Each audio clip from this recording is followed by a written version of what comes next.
So, welcome to the episode 1, the first episode of the Amateur Anglers podcast. It's kind of tied in with Jayden Symonds. What's your YouTube channel called?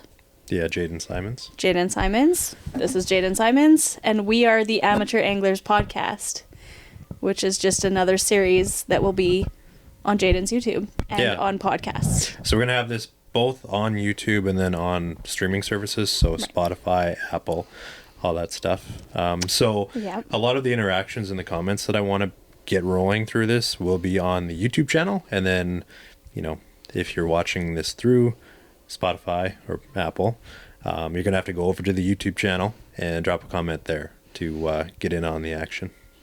Yeah, so how we're going to be doing this is we're going to be, going over a few things that, just we want to talk about, but we also want to help answer some questions that you guys may have for Jayden. Not so much for me probably, but more for Jayden.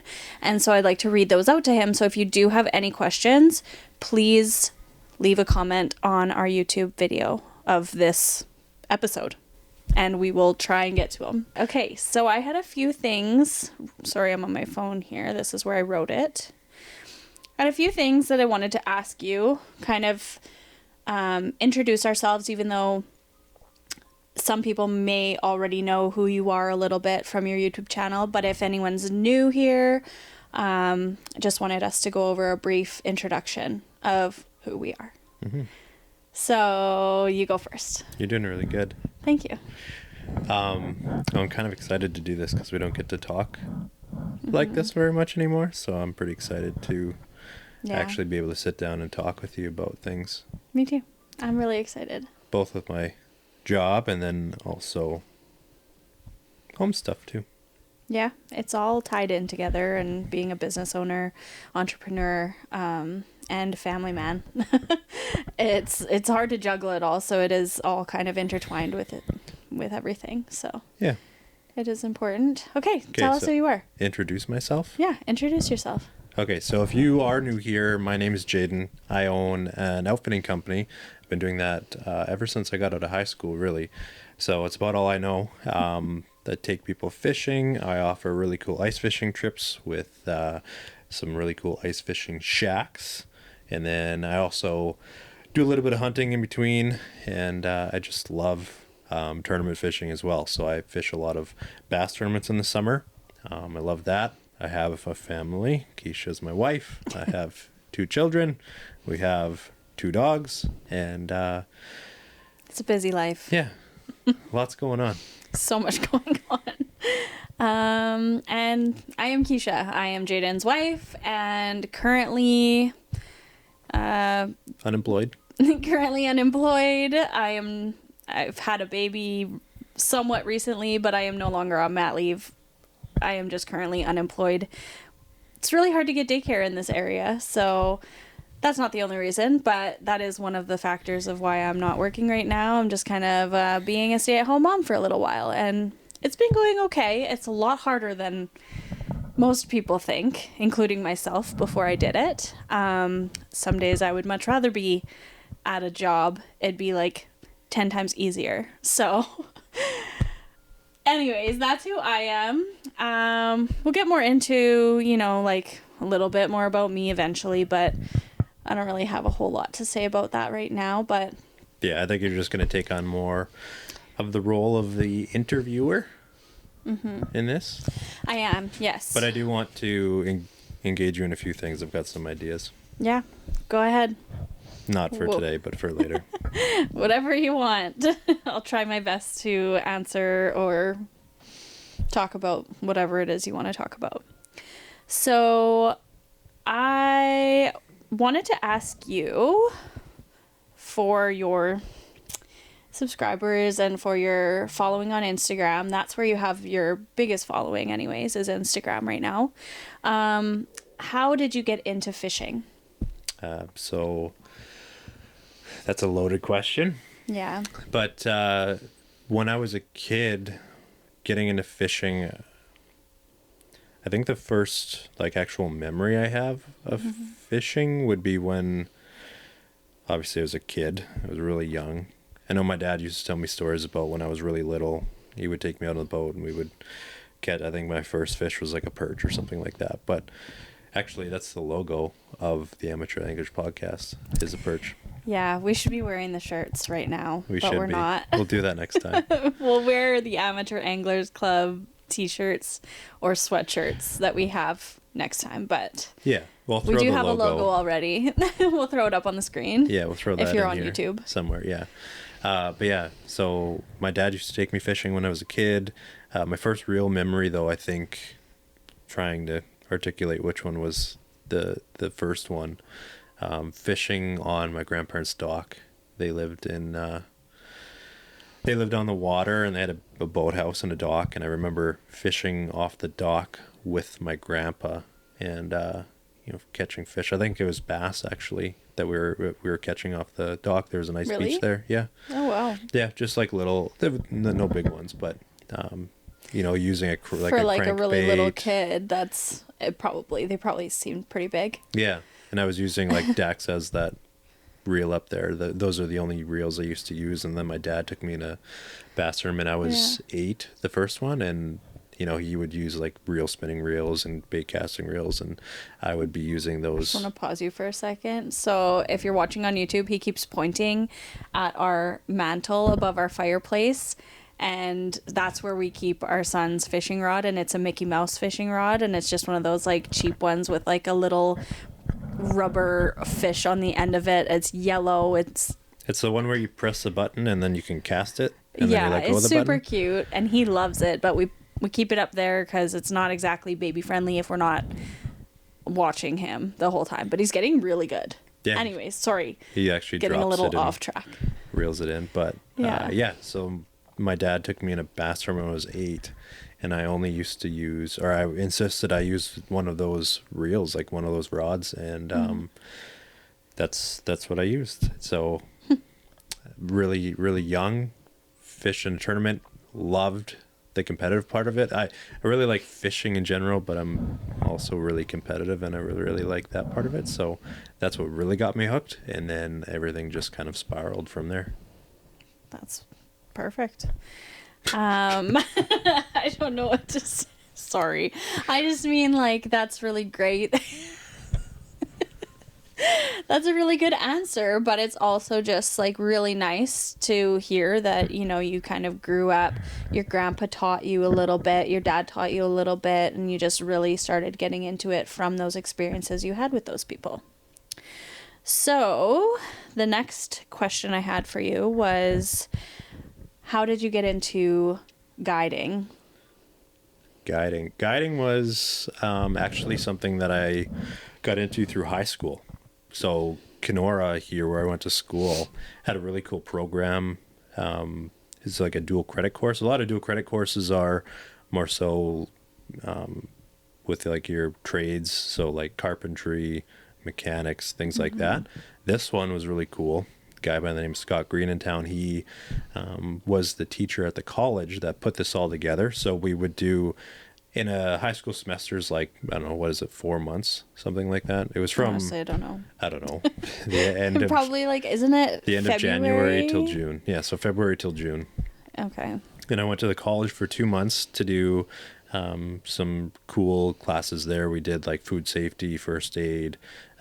We did some like survival stuff, typical like outdoor ed survival stuff, building fires, cooking food outside, building shelters, things like that. And then the co-op part, you were able to reach out to a local business in town that you were able to go work at. And the place that I wanted to choose was a fishing lodge, because I'd always dreamed of like making a living fishing some way. So that was like the easiest way for me to like actually get into it, was through this program.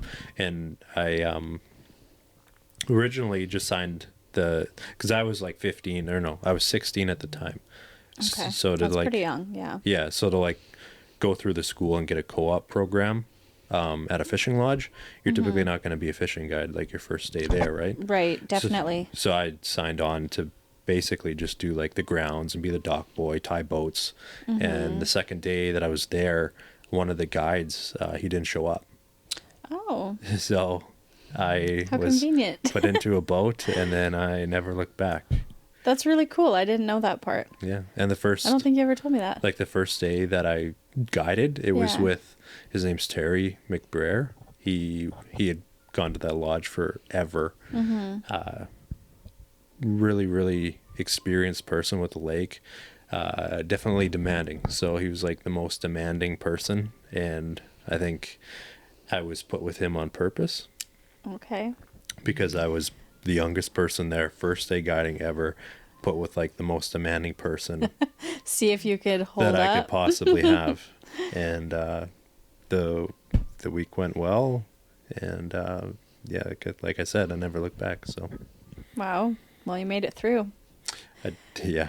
And you kept going. So There's that's good. Now that I'm thinking about all this, there's a funny story. So one of the other guys, Terry's not with us anymore. He passed away a few years ago. But the guy that was with him at the time, Terry was probably 70, and the other guy, I can't remember his name, but he was in his 90s, and I remember this story.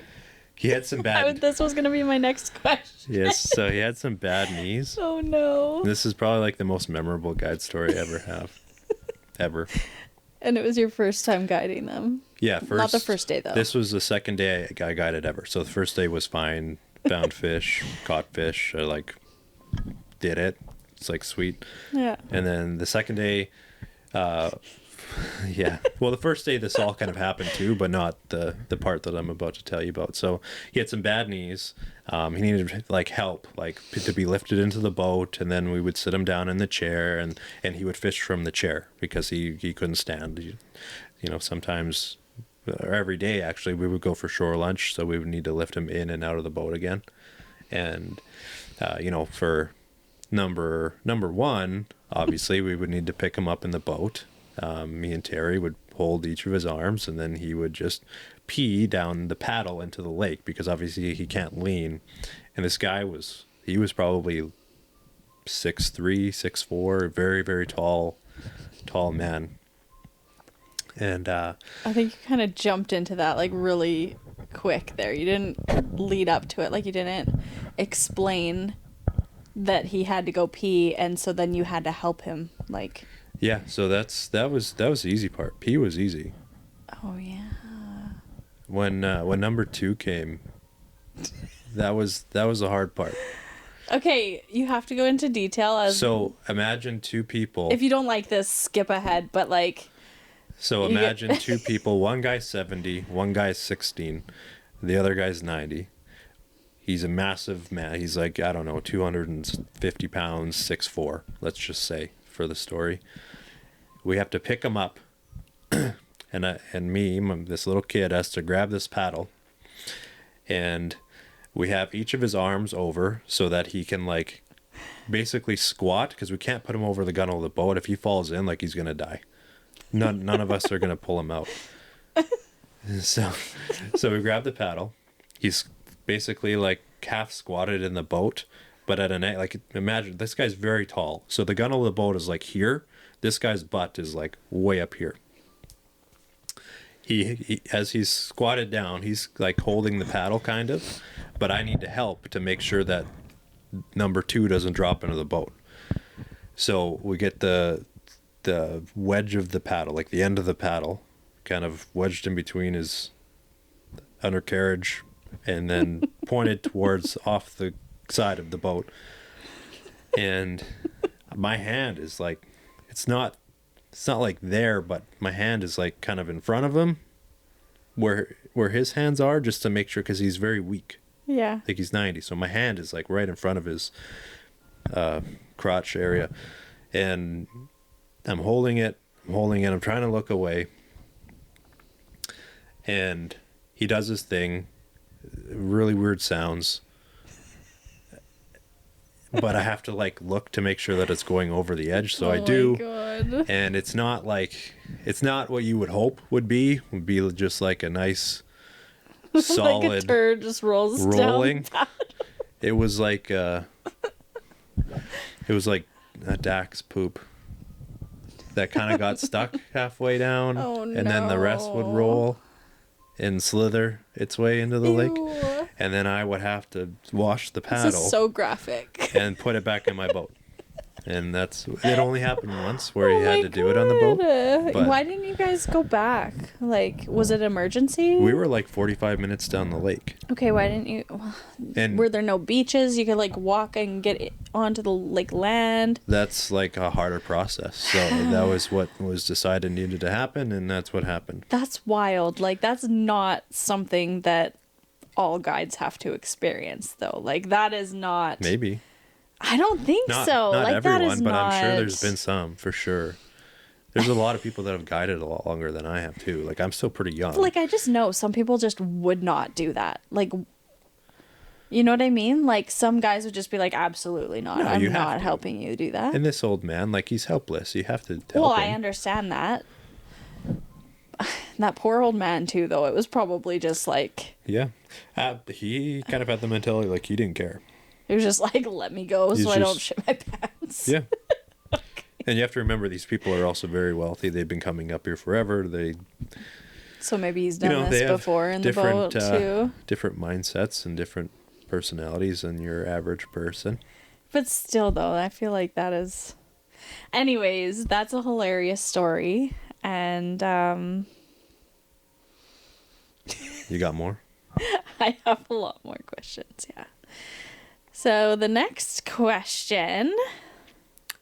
And I guess we didn't really mention this either, is what we're going to do is, I kind of touched on it in the beginning, but as we're doing this, every episode that you see here, if you're listening to this anywhere, go over to the YouTube channel, Jayden Symonds, and drop a comment. So the whole idea of this podcast, the Amateur Anglers Podcast, is to be directed to people that are just getting into fishing, aren't very experienced at it, wanting to learn more about fishing, and have questions. So even if it's, I would imagine at some point we're going to have some sort of a guest. If we do, it's going to be guests of all sorts of experiences. Like myself, I'm not an amateur angler, but I want to make the questions and the conversations targeted towards I am an amateur angler. angler such as we do have one herself. here. So drop a comment if you want to know anything, ask a question. We would love to put this onto her little notes, and It doesn't necessarily have to be a fishing question either. It'll be more so geared towards fishing and like all things fishing. But if you have any other questions for us, like life in general or business, like, entrepreneur things, like business owner, Right. like things to do with how to run a business, how it works with a family, like anything related to that, we are definitely open to answering those questions as well. Right. And being an outfitter, like that's a huge part of it, is the financial side. And then also having a family, that's also a huge part of it, is balancing all of that. So yeah, if you have questions, like I might not be the most experienced person, but I might have some insight to maybe help you. And I'd love to answer all the questions that you guys have. Yeah, and you know what? You've made it work so far, right? Being an entrepreneur. So you might not be the most experienced, but you do still have, 5 years of experience now owning and running your own business? Yeah, five starting years. it from the ground up. It's not like you bought a business from someone else. Like, you started this. You were the first one on Lake of the Woods to do this. Canadian side of Lake Of the Woods, but yeah. But yeah, and the whole idea of this, like Keisha mentioned it a while ago, and I tend to do this thing where she has a good idea and I kind of brush it off. And then once I get the idea for myself, then I'll bring it up to her as if it's my own, and I love it. All the time. I can't believe you're admitting this right now. I do. In front of the camera. I do.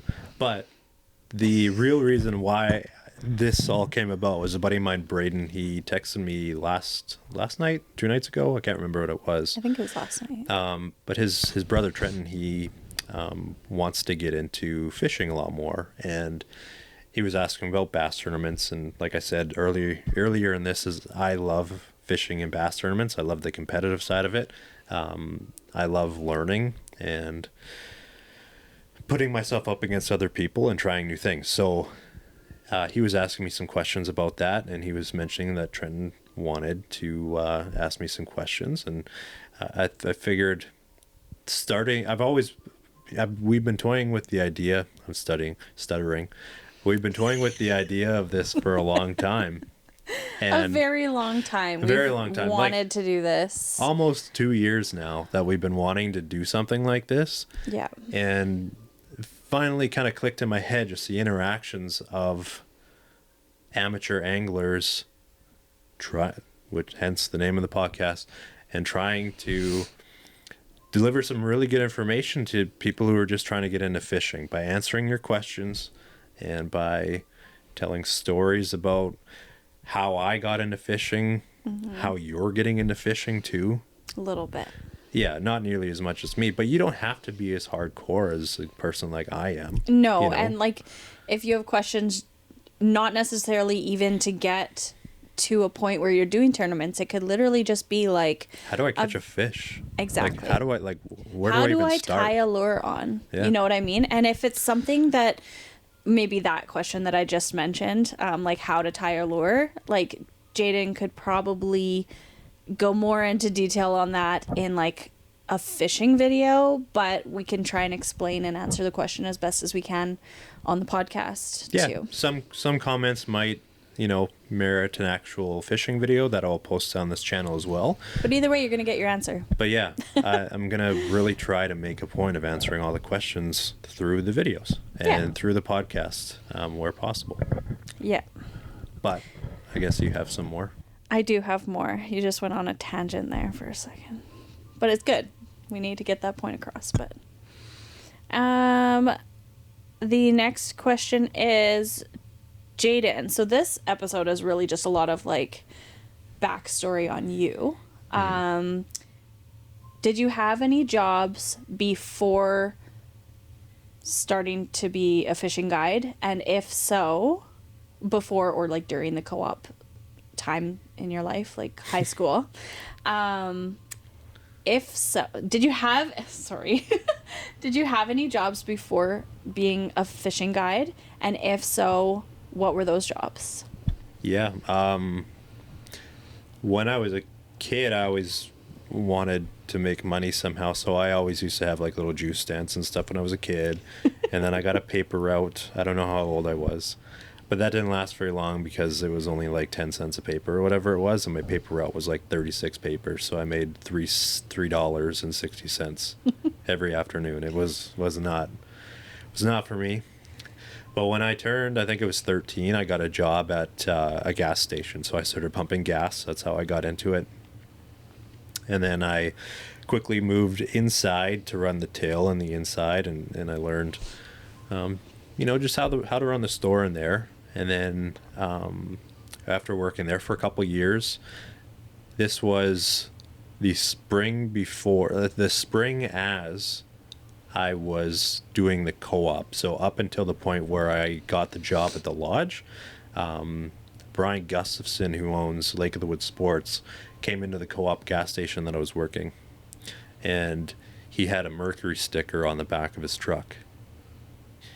And I saw it on the cameras because we have cameras on all the pumps. So we came to get gas, and I saw the Mercury sticker on there. I don't know if I knew who he was at the time. I'm sure I did. But I was just kind of like, I don't know. I made some sort of a remark about the Mercury sticker. Just like a joke about Mercury or something. I have a Mercury motor. I love it. But I just made a joke about it. And he's like, hey, I'm opening a tackle shop just on the way. And I was like, oh, cool. What's it called? And then he told me Lake of the Woods Sports Headquarters. And I ended up saying, like, do you have, like, any help? Or I don't know if I asked him or if he asked me. But that's what I ended up doing was I got a job at Sports Headquarters for probably 6 months until, I'd gone to work at the lodge for the summer. And then the fall, I worked there again throughout the winter a little bit. And that's what I did before I became like a full-time guide. How much older than you is he? Brian? Yeah.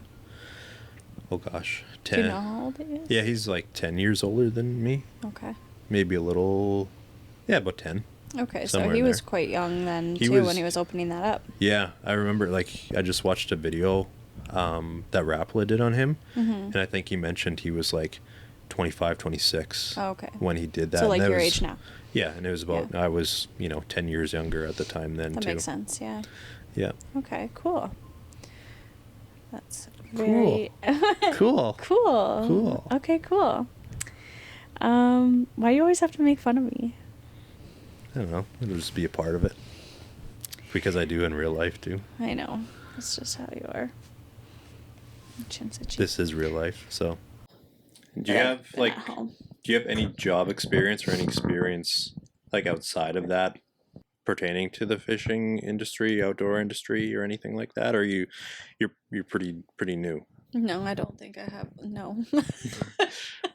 No, not at all. Like until you met me, you had like I did knew you fish nothing at about all? fishing. I had been out fishing with like, but with like an ex-boyfriend. I did go fishing a few times, but like he wasn't very good. Like he knew how to catch a fish, like a walleye for dinner or something. So he taught me how to do that, like a little bit. So I enjoyed that, but I don't think I caught a bass ever until we went on our first time like fishing together. Well, not the first time because we I were ice remember the fishing. first time that we actually went like fishing in the boat together. Yeah, in the spring, and it was so cold. Yeah. Do you remember We that? went into Shoal Lake and then we came back and we didn't do very good because No, we didn't. Not at all. Not until we were on our way back. This was like the ice just got off the lake and I wanted to go back into Shoal Lake because there's like some shallower bays back there and shallower parts of the lake that the water warms up the quickest. And then the first thing the bass do when the water starts to warm up is they find it.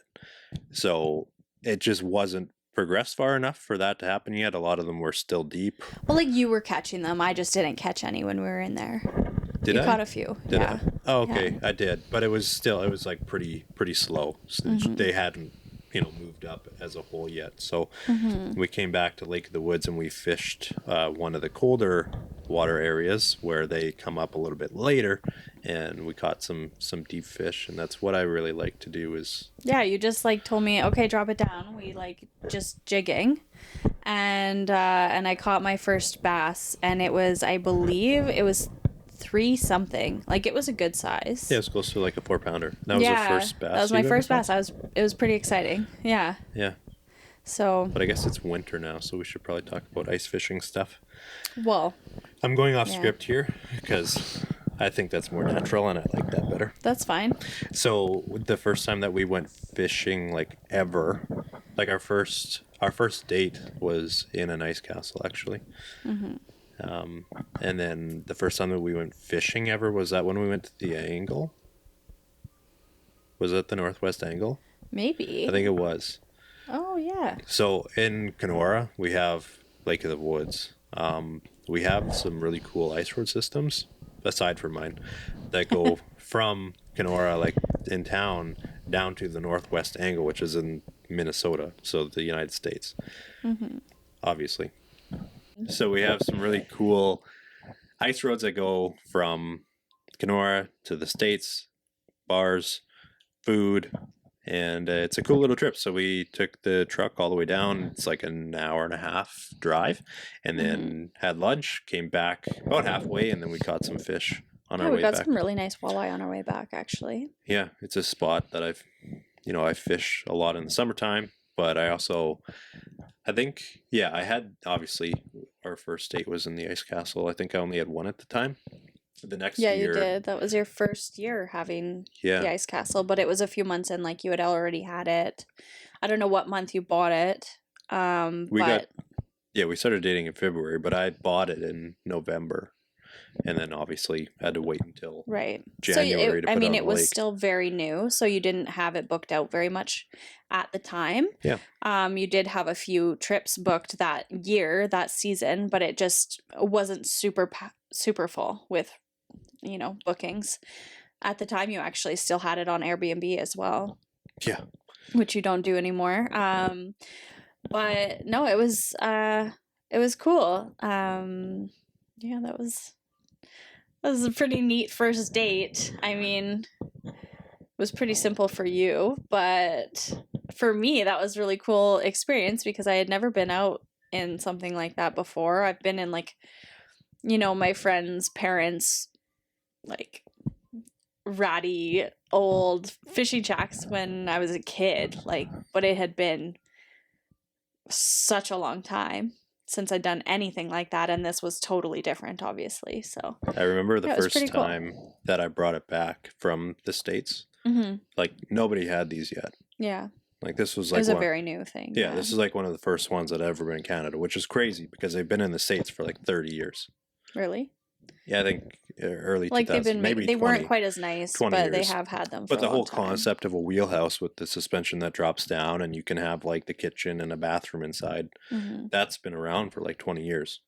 Up here, it hadn't been. Like you said, we just have ratty shacks made out of plywood. Like, they're like sheds like with the a hole. oldest, most rotten plywood, like walls, and just Yeah. maybe there's some like rotten wood stove in there too. Like, it's so nostalgic and I love it, but at the same time it's not quite the same experience. Well, that's like the heritage of ice fishing. Yeah. Ice fishing is supposed to be something that's very attainable, very easy for people to get. Like, you don't need a boat to go out on the lake.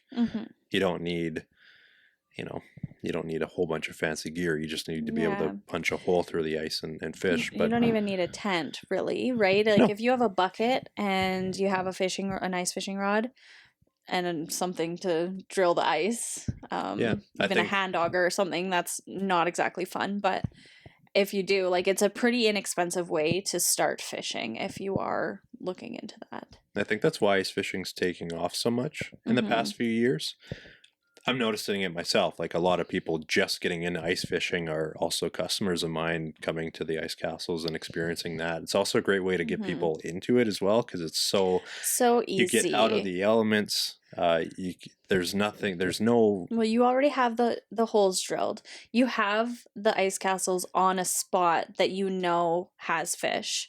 You guide them, basically. Like, you set the ice castles, you follow the fish with them. Yeah, it's super easy for that. But like, I'm just speaking in terms of ice fishing being something that's great to get people into the sport of fishing because it's so much easier than getting a boat. You can fish from the bank in the summertime too, but that limits you with what you can do. Yeah. In the winter, you can walk anywhere on the lake, really. Obviously checking the ice, making sure you're safe, but it's pretty cool how easy it is to get into fishing through the ice fishing side of things. Yeah. But back to ice castles, it being like the first one up here. I know you're mentioning like it was cool because you'd never seen it before or whatever. I remember driving down the roads when I got it, and like just everybody was like looking at me like. They're like, what the heck is that thing? Yeah. Well, no, they probably just thought it was like a regular camper trailer. It doesn't look like a regular camper trailer, though. Not really, but that's probably what everyone thought it was. People don't bat an eye now. It's only been 5 years. Yeah. Right? So, yeah, it's changed a lot. It has, yeah. Which is part of the script. It's changed a lot in the last 5 years. That was one of my questions. Let me read it. I guess you kind of answered it already, but let me just look. I'll just keep going. So in the past 5 years, it has changed a lot. Seeing that, people don't bat an eye at it anymore. You're seeing ice castles and all the other brands of them, wheelhouses, all over the place. There's quite a few on Lake Winnipeg. In Canada, it's kind of surprising because you think of Canada being so cold. In like Toronto area, which is the majority of the population of Canada. I don't know what the percentage is, but I know there's a lot. It's a huge percentage. Yeah. It's other than Vancouver and Montreal, it's Toronto has, I don't know, most of the people that live here. You can't use wheelhouses down there. Like, they don't get enough ice. They climb. No. Like, they used to have, like, there was a stretch of years there where you probably could have. Yeah. But now you can't. So it's basically us on Lake of the Woods, Lake Winnipeg, and then you also have like Lake Manitoba maybe, and a few places in Saskatchewan, that actually have good fishing on them. So it's Yeah. just central Canada that But you even can like, use these things. but But you're even seeing them like all over the Winnipeg, place. though, right? Isn't that fairly unpredictable too? It is like Mm. the body of water is bigger. So you have like those ice sheets that can shift when the wind picks up. You have cracks opening all the time. Yeah. So it's not an easy place to go to for, say, like truck travel, but the fishing's great there. So it is still a destination. I recommend that to anybody too. Like if you Yeah. are coming to Canada to do something like this, I recommend you come to me and then you also go there because you get the best of both worlds. Lake Winnipeg has some really crazy big walleye, doesn't it? Yeah, it's known for the big walleye. Which is really cool. I haven't been there fishing, so maybe you could take me sometime. Maybe one day when I retire from Whatever. Lake We of could the totally Woods. do that. Make it a work trip. Yeah. Make a video. Yeah. But like, It's not far. yeah, it has changed though. Going Yeah. back to that, it's changed a lot in the five years that I've done it. Like the first year I had one, the second year I had two, and then the third year I had four. The second year I think was COVID. Yeah. So that was like shut down. Nobody from the States was coming. Year 3 was the same thing, and I expanded in both of those years. So, But it worked out. Like it ended up being a good decision that you yeah, made. those were the busiest years I ever had. Was the second and the third year. Because people couldn't travel to like tropical That's right. destinations, right? So they're doing more of a staycation kind of thing. So if you were in Canada, you could travel, even if you're from a different province, you could drive over to Ontario and yeah, from Manitoba, from Southern Ontario, people would come. Like people were just itching to get out of their house, right? So Yeah, it like was a really cool experience for them to go and just do something different instead of, you know, being stuck at home or, I don't know, go into a hotel for 3 nights just to get the kids to swim or something because they're bored. I don't know. like during COVID, I think it was 80% Yeah. of the people that rented an ice castle came from like the Toronto area.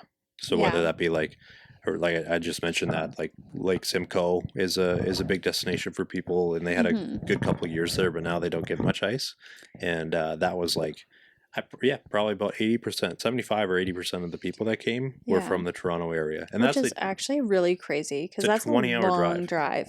That's a very long drive and also terrible, terrible roads, especially in the winter. Like it's a beautiful drive. I don't know how beautiful it is in the winter, but It is. I'm sure it is. Yeah, but it is so scary. The hills are so steep, so huge, like crazy wicked corners, and it gets so icy. Like just, I don't know. Yeah, It's a if you pretty get the bad wild weather. drive.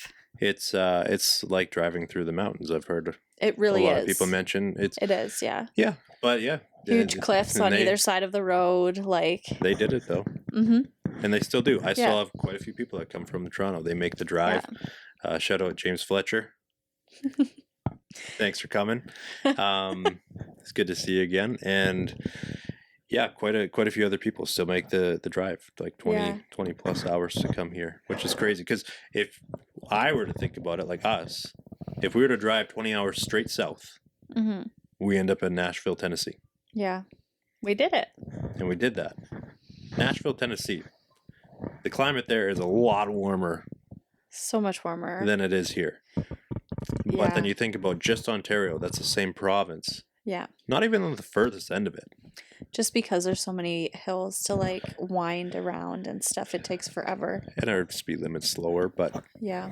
yeah, still, it's a massive drive to come for an ice fishing trip. So that was eye-opening and really cool. And now things are changing. I'm starting to see a lot of the people from Toronto going south for the winter, like you mentioned. And then now I'm transitioning all that into a really good base of people coming from the U.S., like throughout the Midwest. Yeah, you've had a lot. Next week, I'm having a guy fly in from Texas. Really? Yep. Oh, that's cool. You never told me that. Jeff. If you're watching this. Yeah. That's really cool. Yeah. See, this is why this is something that's really nice for us to do together, because like I just said, you never told me that. But like, we really don't get that much time to talk, just the two of us. It's always like, okay, what do the kids need? We need to cook. We need to clean. You need to go to work. It's just like there's so much going on at all times that this is a really nice way for us to just chat and, like each other again. Yeah. And not just be on each other's throats. Like, it's cool. You didn't do this. You didn't do this. Yeah. Married life. And then we get to remember stories and talk about that. Because, like, all the things that I just said today, like, I don't think about that stuff on a regular basis. Like, I haven't thought about that stuff since it happened. Yeah. Like, well, you don't tell those stories very often. Like, I don't get asked about them. Yeah. And my mind is go. I know. I just, yeah. Yeah, and it's hard, like, when you're on, like, I feel like a lot of the time we're on autopilot, and it's just, like, unless someone specifically asks you, like, a question that you can really elaborate on, it's really hard to, like, remember these things or have good conversation because you're just, you're in the zone. You got things to do, and you're tired, stressed out. It's a busy season right now. Almost over, thank goodness. But yeah, this is really nice. Yeah, it has been really nice. I think this is a good place to cut it off, though. Yeah.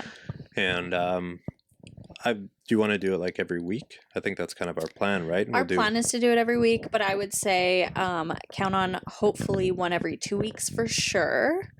All right. But we will try and do one a week. Yeah. Yeah, I would like to. Okay, let's do that. Okay. This has been fun. Yeah, so thank you so much for listening or watching, whatever platform you're on. If you've made it this far, yeah, it means you've been at least somewhat interested, or you're not paying attention at all. One of the two. Yeah, don't mind Jayden's lisp. You kind of understand what he's saying, right?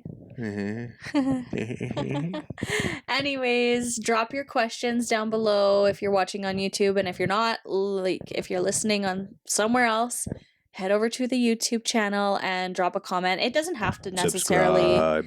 It doesn't necessarily have to be on this video on YouTube. It can be on any. No. Comment on this video, and then the comment next on one. the other videos too. Comment on the next one, and then comment on the next one, and comment on all of them, and then I will be reading through all the comments, and I will be writing them down, and we will go over those on the next one. Yeah. Awesome. Okay, we're done. Have a good night.